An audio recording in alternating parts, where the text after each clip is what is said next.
Good morning, everyone, and thanks for joining us for our first Facebook Live presentation, the official title of which is Surviving the Coronavirus at Home, Managing the Side Effects by Thriving During This Time Together. And we are certainly having a lot of time together, maybe a little too much together time. And one of the points of all this is to help parents navigate their way through this with some tips. And you can send in questions if you write those into your Facebook page, type them in the chat section. And my IT person, Sydney, who I want to introduce first, she has been a miracle worker for us. She got our practice up and running a couple of weeks ago with Zoom technology, all encrypted, so that we can carry on our regular sessions. She's also the parent of 3 children at home right now. She has a preschooler, a middle schooler, and a high schooler. So she knows all about what we're talking about today. And she is our guru, and hopefully the technology of this all works out just fine. So again, if you have any questions you want to send my way to this morning's presentation, I'm going to break it into introduction, and then I have a 12 tips piece, which I've put out in the media, on print and online, and on the news. I was on Fox the other day and some radio stations talking about this topic. So any questions you have, we'll take those in the second portion of our hour together. By way of introduction, I'm Craig Nippenberg. I'm the founder of Nippenberg, Patterson, Langley & Associates. It's Colorado's largest independent private practice, solely owned private practice. We serve families, children, preschool through young adulthood, couples counseling. We do testing, all sorts of different things. I'm also the consultant for St. Anne's Episcopal School here in Denver, where I've been for 24 years now, and have been through a lot of different things and helped many children and families through day-to-day struggles and some of the bigger times. I was thinking back on some of those big ones over the years. I think my first memory in a school was at Boulder High School. I was teaching a group of special education students when we were watching the Challenger liftoff back in the days when they covered the space shuttle launches. And we all watched in horror when the Challenger exploded in front of us. Also went through as a first responder to Columbine and experienced that whole trauma, which impacted so many people around the world, and we unfortunately continue to live that out today. The one that I think probably came the closest to this pandemic was 9/11, when we all gathered as teachers and watched news and went back to teaching children. But there were some scary days there. The difference, though, between that and this one is the time length of how long this may go on. And be with us as we try to get through this together. And again, that's the whole point of our program. I'm also an author. My new book, Wired and Connected, Brain-Based Solutions to Ensure Your Child's Social and Emotional Success, came out this fall. Now, obviously, I don't have a section in the parenting book on responding to pandemics. I don't think there's a parenting book out there that has that. But many of the tips that I pulled together that we'll be talking about this morning are from the book, just from a variety of sections. But that's a pretty tough thing that nobody expected. And to say that it's been a surreal couple of weeks would be a bit of an understatement. And also how things are just changing every day with government announcements and updates. If you live here in Denver, you realized yesterday afternoon that the mayor ordered us to shelter in place starting at 5 o'clock today. So that's going to impact your children's ability to go to neighbors or have friends over.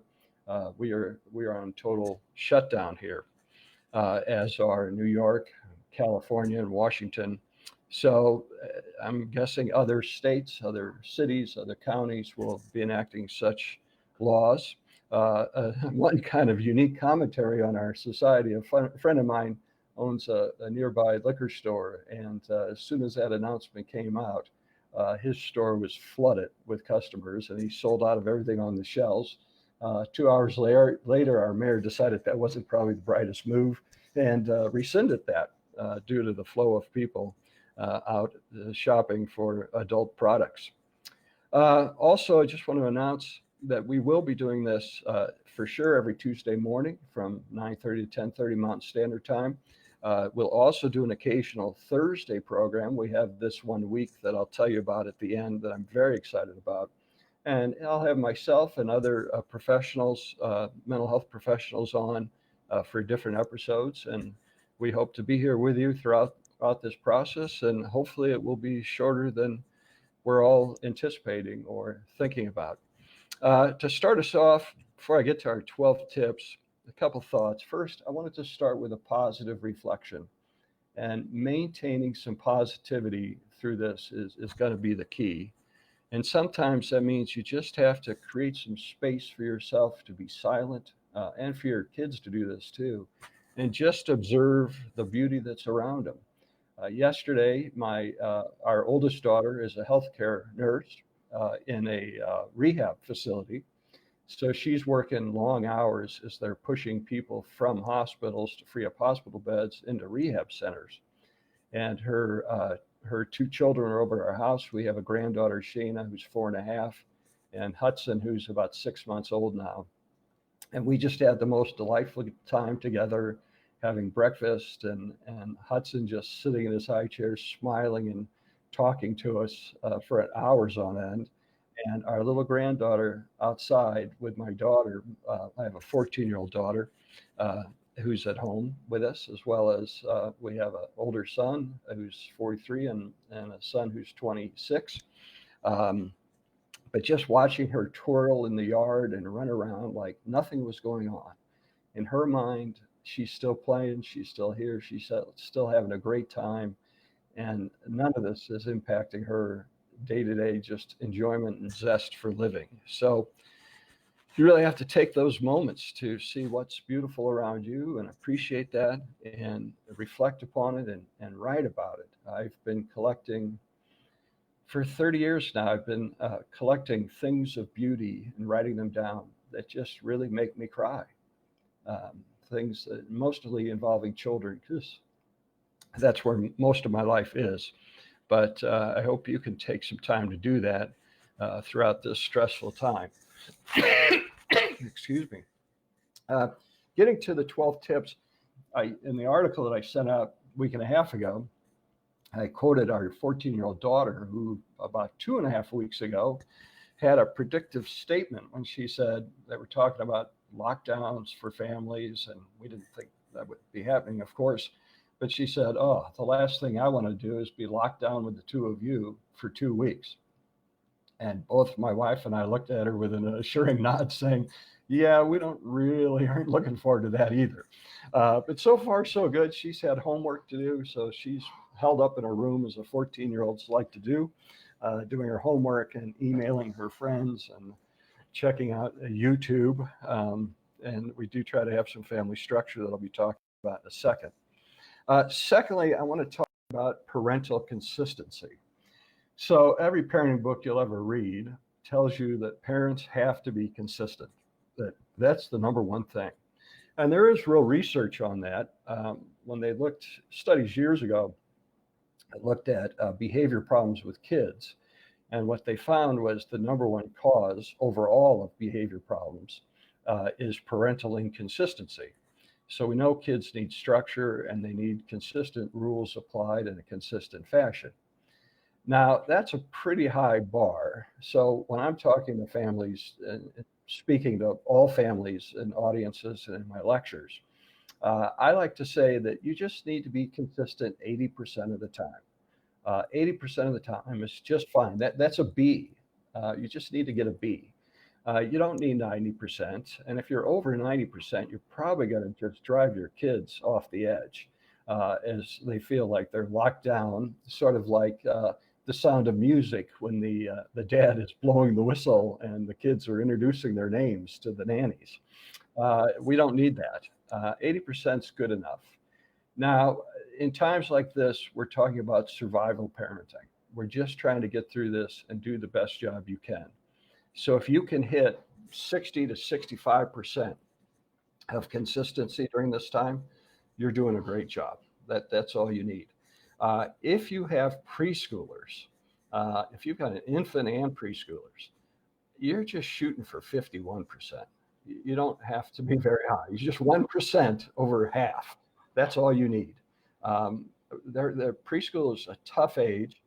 If you look at the research on which age group commits more acts of violence per hour than any other age group, it's preschoolers. So they've got a lot of energy and they're going from one thing to the next and demand a lot of attention from those around them. I also want to give out to a nod of you parents out there who have teenagers or college students who are home. They're the older teens and the college kids are going to be a unique challenge to any parent when you're telling them that they have to stay home. And we'll address that a little bit more in a second. So again, this is survival parenting. Don't be too hard on yourself. It just has to be good enough. That's all you're shooting for. And you have to practice a lot of forgiveness. If you have a partner, you and your partner need to be forgiving of each other, the forgiving of the children, and the children forgiving of you. This is one of those times.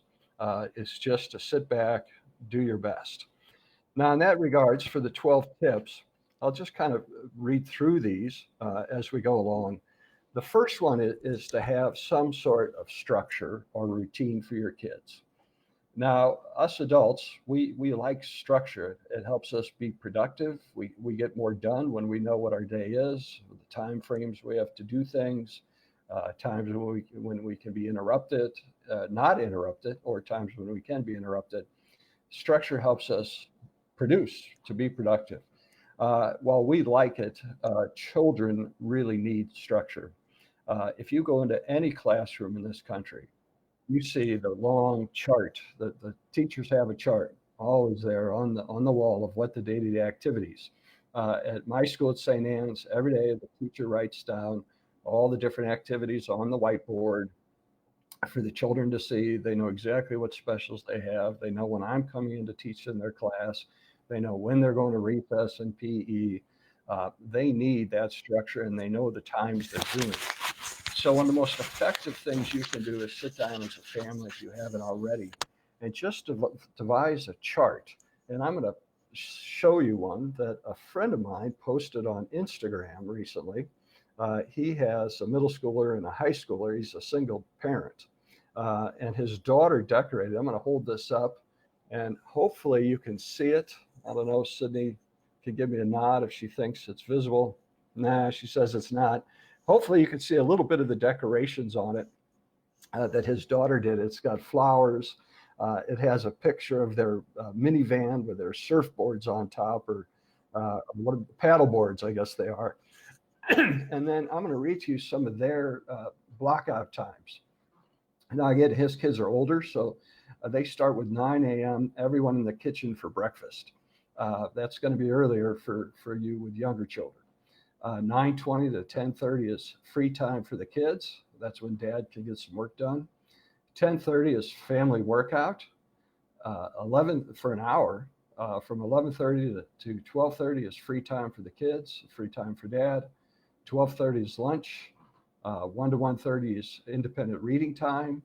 1:30 to 2 is family yoga time. 2 to 3 is dog time, to take the dogs out and play with the dogs. 5 to 6 is tea time and playing some family board games. And she even drew a little picture of a table with some teacups on it. 6 to 8 is make dinner, eat, and clean up. And then my favorite is 8 to 8:30 is clean the house. And 8:30 to 9 is some final free time. Now, on the cleaning the house note, often we're pretty diligent about, keeping the house tidied up, having the children pick up their shoes. The biggest hassle I find with when you're a family and you're living with people, and basically your housemates, your roommates, and kids have a tendency to leave a mess wherever they go. So if they're cooking, or if they're older and they're cooking and they're done cooking and you tell them to clean up, you invariably find stuff on the stove still on. There's crumbs everywhere. Not everything's been picked up. You find the shoes on the floor, stuff scattered about, the toys, the kids wrestling, generally making a mess. I think probably the best way you could go about this is just have a family time dedicated to cleaning up the house. And that's your half hour, 45 minutes, whatever you want, where you and the kids go around and you collect all your stuff towards the end of the day and tidy up the house. I think that's going to be more effective than if you're trying to every 5 minutes saying to your kids, hey, put that away, get that cleaned up, do this, do that. It's going to take some wear and tear on the family and wear and tear on you. And again, right now, you're just trying to minimize sort of spontaneous requests of the kids and chances for arguing or not complying. And then you're going to get all steamed up. So I would just make a block of time that says, here's when we're going to clean up. It's a bit like living in a fraternity house. If you ask anybody, how do you get a group of 40 guys, 40 college men to clean the house? Well, you set time on a Saturday morning and you have a lot of donuts and milk and maybe some beer on tap and a case or two of scrubbing bubbles, and everybody gets cleaning. That's how you get it done. So try to have some fun, especially your preschoolers. You can give them wipes to take around and wipe down every doorknob they can find, and they'll have fun with it too. So like a good teacher, make sure to try to schedule things out and post that for the whole family to see. Now, secondly, the key in that, you noticed on my friends chart, there was free play or reading time or schoolwork time. So some of our kids, my daughter did have schoolwork last week. This week's her spring break, so she doesn't have anything. Other districts might not start up for another week or two before they start sending things home or doing online school. So that's going to take up considerable amount of time. But have some times when your kids are trying to self-entertain. And when they're self-entertaining, you want to make sure you're very clear about that's time not to be bothering mom or dad. That's your time to work or to have some private time yourself. My mother, who had 5 children, she was a stay-at-home mom. Excuse me. One of her secrets every morning was to shelter herself in her bathroom for about 45 minutes every morning to read the Reader's Digest. That was her moment of privacy and self-reflection every morning.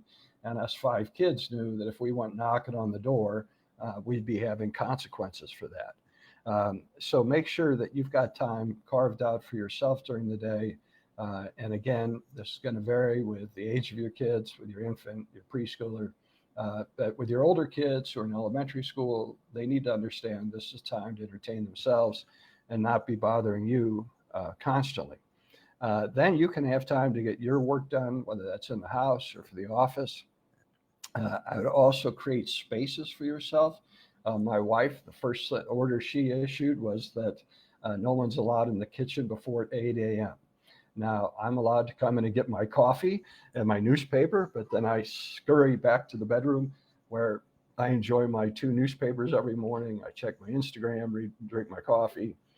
And at 8 o'clock, we're allowed to come into the kitchen, but nothing before that. That's my wife's time to meditate, read her reflection pieces that she likes, do her workbook, and just plan out her day. She's also staked out the guest room. So our guest room now is her office, and as therapists, we're doing teletherapy. So she needs a quiet room to visit with sessions or clients and to run our children's groups on Zoom. So that's her private place. She also announced yesterday, I was talking to my daughter about a fun adventure we're going to have this evening, which is to binge watch a couple of Anne of Green Gables. Anne of Green Gables is one of the most delightful shows you could watch with a teenage girl. It's so wholesome, and it has all the issues that modern teens struggle with, but in a very wholesome setting. And so when my daughter and we've been watching it for a year now. When I announced that we do a binge watch tonight, my wife immediately said, "That's great. I'll eat in the bedroom and I'll stay back there while you two are out there." And she can have her private time.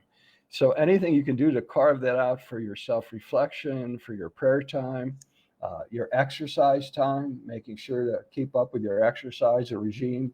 Exercise is critical for for good mental health, is to be doing some exercise time.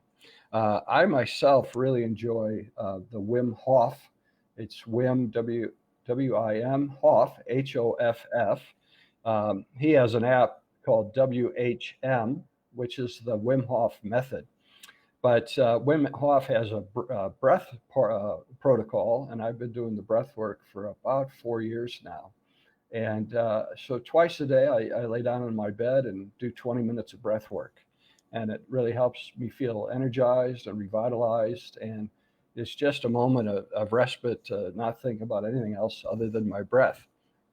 It's also a good time during those times to check in with other parents. It's really important to stay in touch with other parents, to have some Zoom sessions with your friends. I've talked to several parents who and their friends are having Zoom happy hours where the moms get together on Zoom and they pour their glass of wine and they laugh and joke and have fun together and support each other. Finally, on this piece, there are going to be times when you are just at your limit with your kids, and things can explode pretty rapidly. I think as this goes on, we're gonna have more tense times at home. If you need to walk away, walk away. So rather than letting it escalate too far, just tell your kids you're going to your room, close the bedroom door, and leave you alone, and calm yourself down. And that is another point I stress in my book, and I've always been a big believer in, that parents' bedroom is their sanctuary for parents. And you don't go in your parents' bedroom. You ask for permission to go into your parents' bedroom, and if the door is closed, you don't knock. That's your sacred space. It's no different than when I was a kid on Sunday afternoons after church and a family dinner. My mom and dad took their hour-and-a-half nap, and us kids knew that we didn't touch that door or make any noise to disturb them. We just had to play and entertain ourselves. That was a tradition for them every Sunday to have some time together. So make sure you have some time for yourself blocked out into that schedule. Another piece with your structure, if you have more than one child, you've got 3 or 4 kids, a couple boys, you probably want to try to separate them during their work times, during their free time. If they share a room, you split the room in half and say, this is where Billy's going to be and Bob's going to be on the other side of the room, or you're in different rooms, depending on the size of your house. Dividing and conquering is a good strategy for parenting if they're getting too wound up. So just send them to their own place. A third point on the whole program is free play, which is vitally important for children. This one got tougher here in Denver because of our new rules. Getting the kids outside is going to be important as much as you can. The backyard, if you have a fenced-in backyard, that's going to be your safest place right now. Again, here in Denver, we're not allowed to go out of the house unless for shopping or groceries. You can walk your dog and go to the park, but you have to maintain that social distance of 6 to 10 feet. So they have closed our playgrounds here in Denver. The parks are open, but children aren't to be congregating at the park. If you're not in one of those lockdown scenarios like we are, you still really have to think about, do we let our kids play with other kids? Because we know they do carry it, they can spread it, they can also get the virus. So you really have to think hard about who else your children can play with, or if you're going to have kids over to the house, or they're going to get together at the park, or instructing your kids on how to be safe. I saw a 5th grader the other day who told me about how he and his buddies played lacrosse at the park, but they always stayed far apart from each other. So they just threw the lacrosse ball back and forth. Kids on their bike are probably going to be able to maintain some distance. But one of the fundamental natures of children is they like to touch. They like to touch each other. Touching each other does a ton of great things for their brain. It increases their oxytocin levels. They feel great. They crave that physical touch and roughhousing. And that is a natural instinct. So if you are with your kids at the park or this sort of thing, you really have to be mindful that we can't be touching the other kids, that we have to keep this as special time. You can also do free play in the house. I like to remember back when my son Alex was in preschool. I had the privilege of being off on the holidays when he was off because I worked at the school. And we would often, for those 2 weeks, take one room in the house and just be a room where we could set up all his big stuff. So he had a G.I. Joe army fort that was like the size of my desk, and we would set that up. We'd leave it up for 2 weeks. We would make these elaborate HO racetracks, the little orange racetracks for the cars go zipping along. And we'd have that set up and from the top of the bookshelf, and cars could race all the way across the living room. So this might be a time where you have a place like that where kids could just play inside and fun, or if they have a rec room or a basement, and just letting them do that. If you're looking for a website for activities for kids, the one I really like is called childmind.org. That's CHILD, mind, MIND, no spaces, childmind.org. They have lots of great resources for parents and lots of activities for kids to do at home. And another great one outside, if the weather is beautiful like it is here in Colorado today, bubbles are always fun. And I'm sure Rite Aid is selling out of bubbles as we speak, but kids have a lot of fun with bubbles. And now the other area to think about is electronics. So normally I'm pretty restrictive around electronics for kids, gaming, and we'll talk about the social media in a bit, but with the online gaming.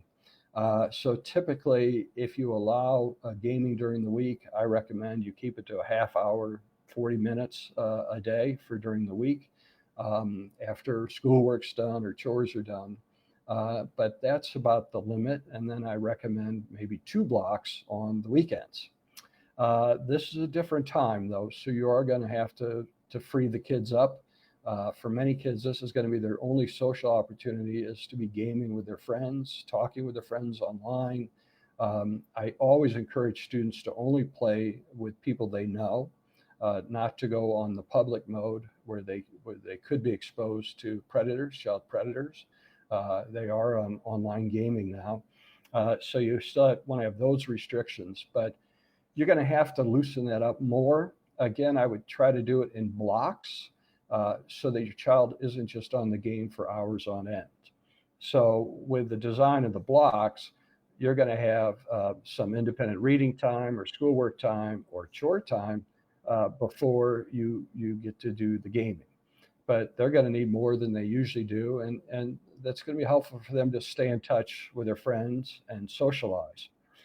The main issue with unrestricted gaming has to do with dopamine levels. Dopamine is one of the main neurotransmitters that our brain uses.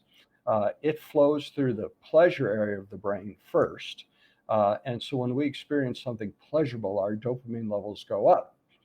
So if I was visiting with you right now and I showed up at your house and I said, I have this box of premium Belgium chocolates.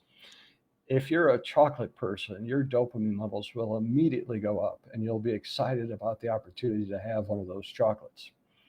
Now, when the dopamine levels go up, they first go up, then after the pleasure center, they go up to the front part of your brain. In my book, I refer this to as your president. Now, your president helps you with paying attention in school or paying attention to an activity. It helps you manage time. That helps you with organization and what's called working memory, things that you have to remember to do. And then once you've done them, you don't need to do it. You don't need to remember it anymore. It's also part of the brain right below the executive functions, a little lower, is where impulse control is. So the ability to stop yourself. So if you could imagine chewing on one of those chocolates at home right now, and you're a chocolate person, there's going to be about 3 or 4, 5, 6, 10 seconds where your whole brain is just focused on the taste and the texture of that chocolate. Time will not exist, and your only focus is on the taste of that chocolate. Now, once you've had it, hopefully Your dopamine levels will drop down a little bit, but you'll still have good self-control, and you'll get back to other things you need to do. Now, if you really got a rush out of it, there's always that temptation to have a second chocolate. So when we experience something pleasurable that we like, the dopamine levels increase and can put our brains into a zone called hyperfocus. Or if you're into yoga, mindfulness, that's an area, stage of the brain where you're single-minded. You're just focused on one thing. And a bit of that is great for us. So I can ride my bike and I'm only focused on my bike for an hour. I can work out an Orange Theory and I'm just single minded. I can do my breath work and I'm single minded. Exercise increases your dopamine levels about 4 times and gets you into this really nice place. The problem with this electronics and screen activation is that some of the games can spike your dopamine levels 16 times. Now, at that level, the child doing the game is completely zoned into that game, and they are thinking about nothing else. Nothing else in the world exists. They have no concept of time. So when you as the parent come in and say, okay, honey, your time's up, it's time to turn it off, every parent in this country knows that your kid's going to say, what? I just started. How could my time be up? I just started playing. That's not possible. And the reason they have that response is their brain is in extreme hyperfocus. The second thing that happens is when they stop playing, when you finally get them off the machine, their dopamines just plummet back to earth and actually will go a little bit lower than normal. And when that happens, your child's going to be moody and grumpy, and that can last for an hour or so. So even though letting them play longer might be beneficial right now, um, you are going to pay for it with moodiness and grumpiness once they're done. So that's why I'm recommending you have smaller blocks throughout the day that your child can be on the device. But again, this is survival mode. So if your kid's on it for an hour and a half, don't worry about it. But just remember, there's probably going to be some moodiness that's going to follow, and that's a result of the dopamine levels coming back down to earth. If you have an older teen who's into the shooter games, first-person shooter games, you have to be aware that first-person shooter games do activate the part of the brain called the amygdala, which is our fight or flight response, and that increases cortisol levels. And cortisol is a stress hormone that makes you feel tense and get ready for action. So that is also going to be an outcome of the electronics. It's also very important, and one of the tips is on sleep, that you want to try to maintain a normal sleep schedule for your child throughout this process. Um, there may be times when you watch TV a little longer, or you have a family game night, stay up a little longer. But especially for your elementary kids, your younger middle school kids, I would try to stick to the same sleep schedule that you have during the school week. Maybe a little more less on weekends. You could loosen up on weekends, but I would really try to stick with that as much as possible. It does take the brain a couple of days to recover from sleep loss. So make sure you're being consistent with sleep time. And as far as electronics, you don't want any screen time for about 45 minutes before bedtime. So you really want to shut down screens and devices 45 minutes ahead of time. And the other thing on the gaming, when I do lectures with kids on how gaming impacts the brain, I always like to start with the positive. And there is research that the gaming for 30 minutes relaxes your brain. So parents can use it for stress reduction. Some of the younger dads I know, they come home and they hit the machine and they start playing games. And it actually helps your brain relax because that's the only thing you're doing. Uh, I also saw a recent study from the University of Utah that found families who gamed together felt closer when they were gaming, and they also felt closer after they were gaming. So playing a game, an electronic game with your family, great idea. It's just the amount of time you're doing it for. And for parents out there that have been gamers, keep in mind that if you game with your kid, you're going to get annihilated. You don't have a prayer because they know every secret move there is to know, and they're not going to tell you. I played once with a nephew at a Christmas party years ago, and I just decided I was the designated victim because every time my character reappeared, I was immediately shot again. So keep that in mind, but have some fun with your kids through that. A couple other things. This relates to your emotions and stress, and then we'll talk about how to help your child with their emotions. I definitely encourage you to limit your news intake right now. There's so much out there. It is so overwhelming, and it just is going to create more anxiety and more stress the more you listen to it. I was talking with the broadcaster for Colorado Public Radio. He had me on the show, Ryan Warner, and we were talking about that point afterwards. And he said, I've decided not to listen to news at night anymore. It's just too much for me. And here's a man who makes his living following the news and realized that he needed a break from it himself. So really titrate your news intake. I kind of like to do mine in chunks. So I'll check, I read my newspapers. I check the online news first thing in the morning, and I might check it 2 more times during the day versus doing it all the time. So really kind of titrating that down.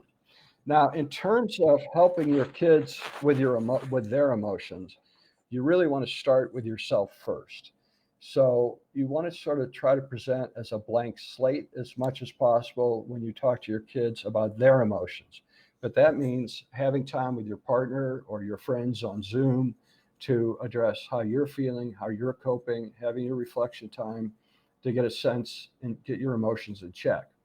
I'm not saying that you expressing your emotions to kids is a bad thing. Reality is reality, and kids need to know that parents have emotions just like they do. It's just you don't want them to be too overwhelmed. I think in my memory of that, my very longest memory that I have in my brain, I was 5 at the time when President Kennedy was assassinated. And the reason that is so burned in my brain is to this day, I had been in the living room watching Leave It to Beaver or something, and my mom came in and she turned on Walter Cronkite. I think it was NBC News, and I still remember her in her light blue dress and her pearl necklace, and just watching her cry her eyes out in front of the TV as the news of JFK's assassination came across the broadcast. Now, I didn't understand who the president was, what this meant. I just knew that my mom was crying uncontrollably, and that stuck with me more than anything else. After Columbine, my son was 4 at the time, preschooler, and as a first responder there, we working with the students every day. I had a purple and a gray ribbon that we all wore, a little ribbon on my suit coat. And every day when I came home, my son would say to me, "Please take it off, Daddy, please take it off." And in the mornings, getting ready to go back out there, I would put on my coat with my ribbon, and he'd say, "Take it off, Daddy, take it off." Because he knew that that was something that was really sad for me and sad for other people. So you have to keep in mind for your kids that's a tough thing for them to see. So the more you can have your emotions in check, the better off you're going to be. And then having a time to sit down and talk with your kids about their emotions. I think, again, if you can get a routine going, kids will open up at all sorts of times a day. It's just out of nowhere. The window to their soul will open. But you might have a set time, maybe dinner time, where people just talk about how they're feeling about things. It will sometimes come up at bedtime, although bedtime's not often the greatest time to talk about it. The reason for that is that as you fall asleep, the logical part of your brain, the president, shuts off first. Your emotional brain, lower in the brain, that hasn't shut off for your child yet, and that's still very active. So all kids will bring up their fears before they're going to bed because the logical part is switched off. And so you want to limit the darker negative talk then. And what I'd often say to my kids is, hey, let's talk about that in the morning when your president is working. That'll be a better time for us to talk about that than right now, because right now you're probably just going to feel more upset. And when you're going to sleep at night, you really want to focus on the positive things they're looking forward to, what they're feeling good about, and excited about for the next day. That's a better bedtime routine. But just in terms of emotions that I'm seeing with kids or talking with kids through my practice, at first it was a lot of anxiety. as we went through the first couple of weeks, we experienced an evacuation in our school that triggered a lot of anxiety. Um, then it's been followed by just sadness and loss. A little 8-year-old boy lost his first spring break ever, and he's a diehard baseball player, diehard baseball fan, and his family was going to go down to Arizona for the Rockies spring training, and he was just devastated they had to cancel their trip. And so the sense of loss of proms, graduations, all sorts of things that kids had planned on that have now changed. I think coming up now, we are going to see more irritation and anger about this continuing. And so it's really validating your child's emotions. It's really just validating that what they're experiencing is okay, what they're feeling is okay. And the more you can help them talk about it during that private time, the less likely it's going to come out in behavior. So typically for kids, if they don't get a chance to express their emotions, they're going to show it to you in their behavior. After that, you really want to focus on what can we do about it. So for all the kids, they know now how to wash their hands for 30 seconds. And I've heard doing it to the ABCs, doing happy birthday, just about every song you can think of on washing your hands, that they can do that. We had a little first grader tell his group kids that online that he was very sad about his grandma couldn't come over anymore. But then he remembered his goal of learning to control his emotions, and he did his 5-finger breathing, where you do deep breaths and you trace your finger 5 times, and that helped him calm down. So having that time with your kids to talk about it and then move forward to what can we do. So yes, we can wash our hands. We could do something for our neighbor across the street. My 14-year-old daughter is the designated shopper for our family. She's also getting groceries for our elderly neighbor across the street. We're also doing volunteer work still. She has her school has been collecting shoes, used shoes for children and families that don't have shoes. I believe it's called Soul for the Souls. And she has filled up over the last week an entire trash can full of shoes that she has outside, and it's in a plastic bag, so she doesn't need to touch anything. Um, so we're continuing to do things for others and buying gift cards at your local restaurants, your local shops who are in a hurting way right now, doing things to reach out to others. And I think kids are going to find ways to do that. And as a family, you want to make sure you're expressing your empathy in action. So making your empathy a verb. And that's the best tonic for all of us, is to get involved and to take action and help others. Of course, for your older students, they can have great discussions on how this is the economics of this, the politics involved with all of this. And finally, you do want to recognize that kids are going to use humor. Humor is a natural way, psychological mechanism for humans to get through tough times. We make jokes out of things. Now, some of your middle school and high school kids are going to have some jokes that are not really appropriate or rather sophomoric in nature. And so you don't want to be too punishing, but just help them recognize, yes, humor helps us get through tough times. Finally, I want to talk about, and then I got a couple of questions that we've had come in, is having an adventure mindset. Now, the best way to think of an adventure mindset is if you're on vacation, sometimes we take those vacations where we plan every detail. We know every hotel room we're staying at. We know our flight times, what time, if we're on a car trip, we know where we're driving to. We know what monuments we're going to see, what rides we're going to go on. Everything is planned out. There's other family vacations where it's more of a journey, and you have a general goal. So my son and I like to do a lot of adventures, and my daughter as well. And would just say, let's go to Utah. So our general goal was to go to Utah and hit the Canyonlands and just drive. And so we had a general idea of what we're doing, but then it's being open to what comes your way. Open to new adventures that pop up when you meet somebody. We met a man in a diner one time in, what's the name? Green River, Utah. Met a man at a cafe who owned a ranch, and he took us out to his ranch, and we got to drive some big rig trucks out there. He was doing bulldozing, And we went on a hike and looked at thousands of turkeys up in his trees at night going to sleep. Great adventure. It's also, though, when things don't go well. So we've had times where we've been stuck on the side of the road, flat tire, uh, roads that were washed out in the middle of the mountains, in the middle of nowhere, where it was all negative. But that an adventure mindset means taking that negative and looking for, well, what could be there for us? How could we take advantage of this? How can we make something good out of this? Ultimately, the thing I always remind myself, and this dawned on me years ago, my son and I, he had just gotten this, he saved up his money and bought a used pickup truck.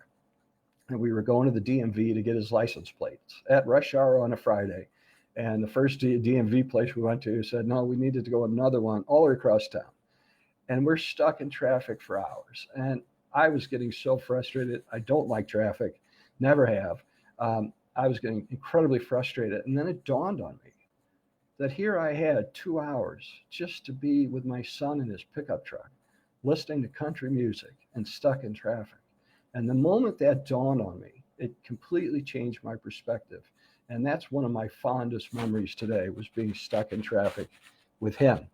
I heard a great story from one of the kids I see we were Skyping. They live in Telluride. And he said to me, yeah, the other night my dad got our camper out. And we drove 10 minutes from the house into the mountains. And we parked the camper. And we ate dinner. And then we snuggled in our sleeping bags and watched a DVD on the camper's TV. And then we went back home. And they had a great adventure. And I would encourage all of you to think about, what kind of adventures could you have? And Sydney's going to have a section on our website at craignippenberg.com, where I'd love to hear from parents about what adventures you're creating for your kids. I just saw on one of the social media platforms a neighborhood in Denver where they must have 40 moms and kids, all socially distanced appropriately, doing an outdoor Zumba class with each other. Another one showed the whole neighborhood of parents and children ringing bells and beating on pots and pans every night at 8 o'clock. So those are things that your kids are going to remember from this. So the line from Charles Dickens says, these are the best of times, these are the worst of times. So yes, this is one of those worst of times. But you have to think, what is your kid going to remember years from now? And what they will remember is these little adventures you made out of it. That's what's going to stick with them. Something special that you turned something bad into something good and had a great time as a family. So finally, I got a couple questions. Sydney is forwarding me the questions. This one is going to be dependent on where you live. It says, my child feels I'm being strict because I won't allow him to play with his friends. We're enforcing social distancing and not allowing play dates. How do we stay firm with my decisions, even though other parents are not? Well, again, here in Denver, that now is not going to happen. But it's really up to every parent. So every parent has the right to parent your child as that you see fit. So every parent's going to have their own rules. And what you want to say to your child is, honey, every parent gets to make their decision for their children, and this is our decision for you. And that is no different than when I was a kid in 5th grade, my friend across the street got to go see all the James Bond films. And my mom restricted us boys from seeing James Bond films. And I would complain and moan. And she'd say, honey, I get to make the rules I see fit for you. And her reasoning was that she didn't want her boys thinking that women were just sex goddesses in bikinis. She didn't want us just seeing girls portrayed in bikinis, and we weren't allowed to watch James Bond. So you get to make the decisions you feel are safest for your child, and you can explain the medical aspect of it too, about how kids can have the virus, they can spread it, and they can bring it home. And your job is to make sure that everybody's being safe and following what's being recommended. So with that, I would encourage you invite you to send in your adventures to the website, or any other questions that we can address in future visits. Let me do one more quick. This is going to be a good one. How do we help our child from becoming frustrated when we are doing schoolwork together, since I'm explaining it in a different way than his teacher?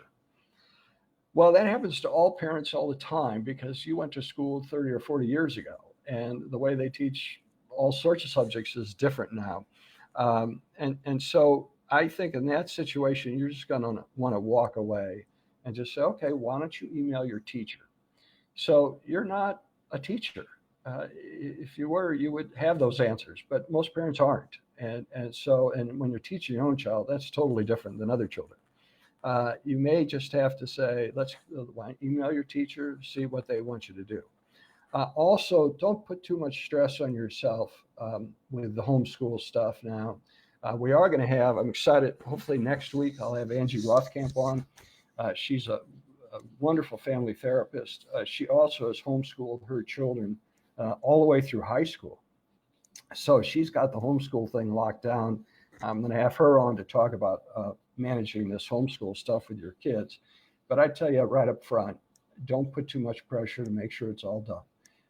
If you got 2 or 3 kids and they all need to be online or learning and focused, and especially if they have learning issues, if they have dyslexia or attentional issues, you can't put too much pressure on yourself to get that done. That's something, well, your kids will have a long time to recover from these couple weeks. So don't put too much stress on yourself. Before we sign off, I did want to tell you that on Thursday, we have a special presentation with Dr. Jim Langley. He's the head of our psych testing program here at our office.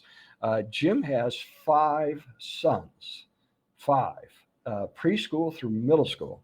And he and his wife have them all at home right now. And his topic is going to be maintaining family peace in a time of chaos. So I'd invite you to tune in 9:30 Mountain Standard Time this Thursday for Dr. Langley's talk. And he knows what he speaks of because all 5 of them are, in the traditional sense, they are boys. So he'll be quite enjoyable. Again, I'd appreciate if you send in any of your questions or adventures. I'd love to collect adventures that all of the parents are having during this time of these weeks together. I think that would be fabulous. Let's see if we have about 5 minutes. I want to end with a meditation that's in my book. Let me see here's one more real quick. My daughter's in middle school and doing online school. She wants to talk to her friends anytime she's not doing schoolwork. Should I limit this or is this okay? And this would be with social media. So with social media, it's good for them. Teenagers need to be in touch with their friends. If they're not doing social media, you're probably increasing the chance they're going to sneak out to be with their friends. And especially you got college kids.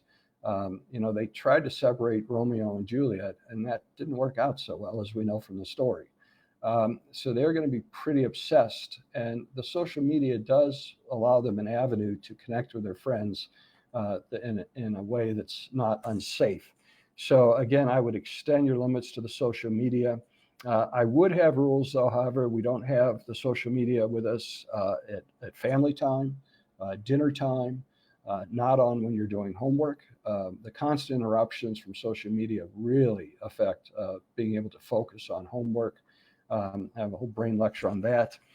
But I'd let them have it other than those designated times, and I would make sure to take it at night, unless maybe you allow maybe on a weekend night a little bit longer. But you want them to sleep, and if they're on social media all night long, that is going to be disruptive. So again, you're going to expand your rules with the cell phone, but I would have some limits. I would also encourage to have yourself have limits with your own phone. Don't answer the phone, check your social media every time it dings.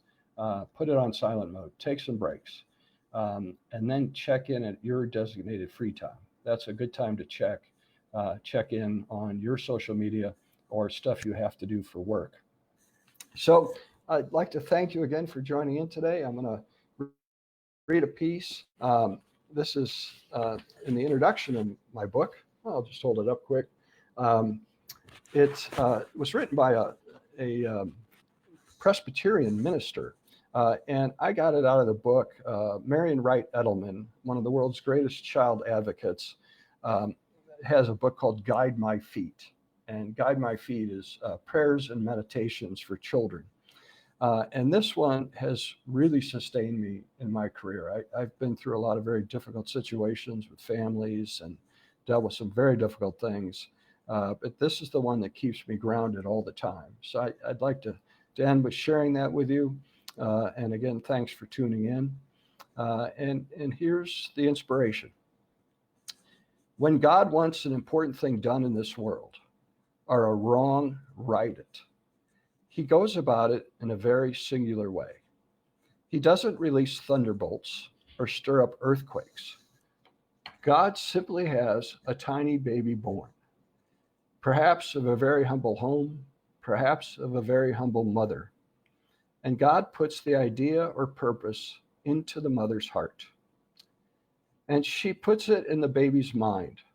And then God waits.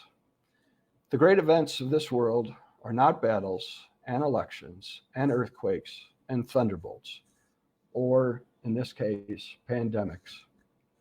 The great events for our babies, for each child comes with the message that God is not yet discouraged with humanity, but is still expecting goodwill to become incarnate in each human life.